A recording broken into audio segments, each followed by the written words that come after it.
Muy buenas tardes. Today is Sunday. Reduce speed. Ooh, here it is.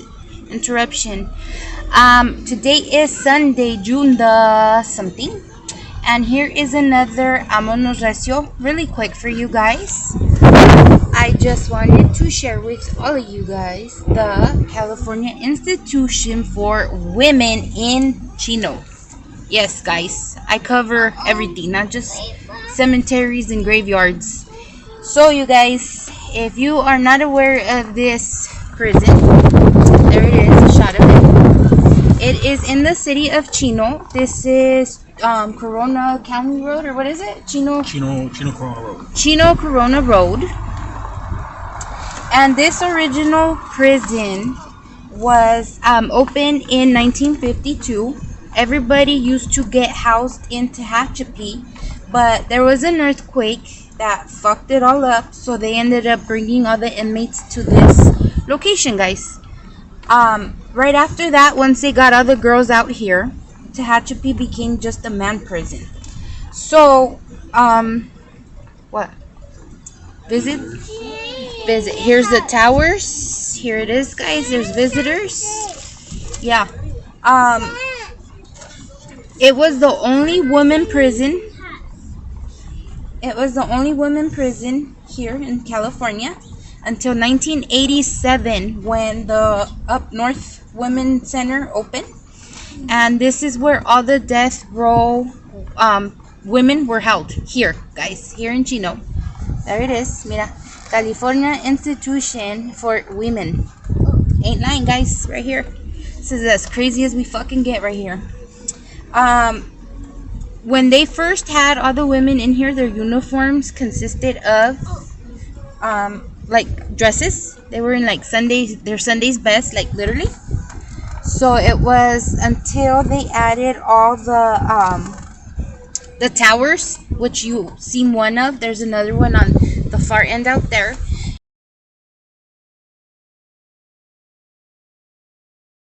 And the guards in there with the shotguns. So once they added all that, pinche rollo, cambiaron el dress code, so they had our women in jumpsuits like the guys are. They have several programs in this actual prison here. This prison does have programs in it, which I was kind of surprised with one of them because I had never really thought about who would do recordings. It is called Voices Within, which are books on tape. So I don't know if you guys remember being in school when you're little, like kindergarten or whatever. All those books that they read to you on a tape, not an actual like teacher, like they're all on the tapes. They are recorded here, guys. The women inmates here are the ones that read it. They're very popular for high school students, while they're studying and doing all that stuff, and for people with disabilities and the blind. They're the ones that obviously benefit a lot out of that. So that's a pretty amazing program that not only, helps them out, get their mind off of, doing their time here and everything, but it helps out, community people, everybody else. So that's kind of awesome. In 2006, another program that they have here in this prison, which I personally think is amazing, and it has its up and down points because obviously, when you become a mother, you want your baby. So here in this prison, they have a program, the Nursery Program, which allows women who have babies to keep them here so they can bond with them. I guess it's something they proposed so it doesn't disrupt the natural bonding process. So yeah, for 15 months, they have a maternity like ward area or whatever you want to call it. And all the women who have children in here are allowed to keep them here with them. So that's kind of amazing. I just would hurt my heart to have to let my baby go once they hit a year and a half, In 2007, they decided to add 47 units for their mentally ill patients here that are, well, not patients, inmates that obviously need, extra help, or whatever it is that they might need. So that's another one of their programs that they do offer here, which is nice. Other than that, it's your basic prison. You have level 1, level 2, level 3. So you got all kinds of everybody here. And they do have their suicides also. So yeah, they have their numbers of suicides that have happened here, which is, unfortunate, but it happens. The prison also has had their share of famous and notable inmates here, which is kind of cool. The American Next Top model Renee Alway was imprisoned here. I guess she did some kind of robbery, armed robbery, something of that sort. Then we have Julia Rodriguez. She was a woman that was featured on one of the Deadliest Women episodes. I guess she had killed a little 7-year-old boy. So she was imprisoned here for all her sentence. Then she was actually also the first woman inmate to receive 15-year parole denial under Proposition number 9. So that's, something big.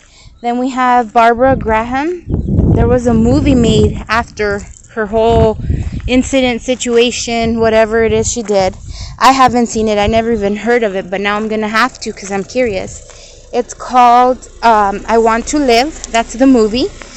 And she housed here for a while, but ended up getting sent to San Quentin, and that's where she got executed. So yeah, she spent a few years here. Then we have Claudia Harro.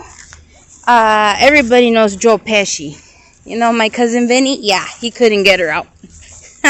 No, I'm just playing. It's a joke, laugh. Well, his ex-wife, Claudia Harro, tried to hire a hitman to kill her husband. His name is Garrett Warren. So she got caught soliciting to get him murdered. She ended up getting caught, got sentenced, and did her time here. She did, I believe, 7 years out of the 12. So she was here for a minute.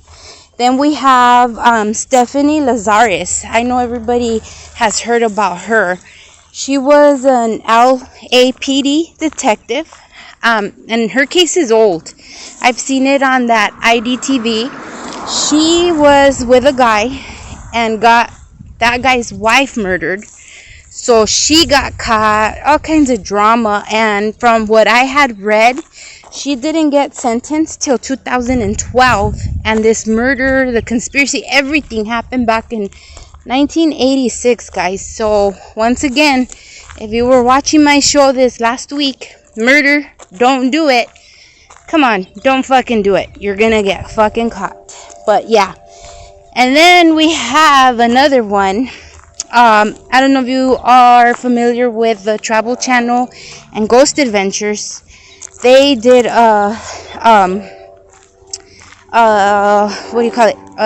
they went over there to investigate this woman's house. Her name is Dorothea Puente. She was here on other charges. She did some kind of check fraud or fraud of some sort. She did, I think, 2 years here for that. But she would run a house where she would rent to older people or people with disabilities, and she would kill them, bury them in and around her house, the property, and keep collecting their disability, their SSI checks, all that kind of stuff. So her name is Dorothea Puente. Check her out. There is specials on her because she was known. They found several dead people, skeletons, remains at her house. So she was here.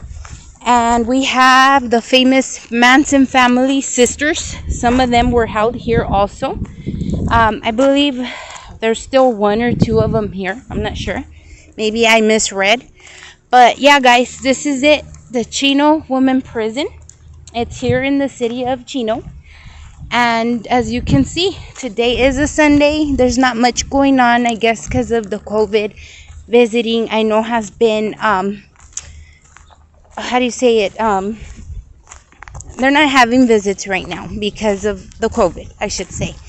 So it is very quiet, but here it is. It's a huge location. It is very big. It takes up the whole block. It's in the middle of pretty much nothing, because all we have is farms and empty lots around. And that's all I got for you guys today. Something cool, something different, and you got it from me, La Comadre B.